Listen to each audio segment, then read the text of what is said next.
வணக்கம் நண்பர்களே, இந்த வீடியோவில் 3 BHK டியூப்ளெக்ஸ் டைப் நியூ ஹவுஸை பற்றி பார்க்க போகிறேங்க. இந்த வீடு அமைஞ்ச லொக்கேஷன் கோயமுத்தூர் குனியமுத்தூரில் அமைஞ்சிருக்குங்க. பாலக்காடு ரோட்டிலிருந்து ஜஸ்ட் 2 கிலோமீட்டரில் இந்த வீடு லொக்கேட் ஆகிருக்குங்க. லேண்ட் ஏரியா 3 சென்ட்டுங்க. பில்டிங் ஸ்கொயர் ஃபீட் 2100ங்க. இந்த வீடு வெஸ்ட் ஃபேஸிங் சைட்டில் நார்த் ஃபேஸிங் மெயின் டோர் வச்சு கட்டியிருக்காங்க. டிடிசிபி அப்ரூவல் இருக்குதுங்க. பில்டிங் பிளான் அப்ரூவல் இருக்குதுங்க. இந்த வீட்டில் இண்டிவிஜுவல் போர்வில் இருக்குதுங்க. இந்த வீடு 23 அடி ரோட்டு மேலே அமைஞ்சிருக்குங்க.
இந்த வீட்டுடைய மொத்த விலை 92 லட்சங்க.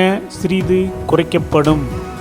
இந்த வீடு உங்களுக்கு பிடிச்சிருந்தா கீழே இருக்க நம்பருக்கு கால் பண்ணுங்கள், விசிட் பண்ணுங்கள். தேங்க்யூ.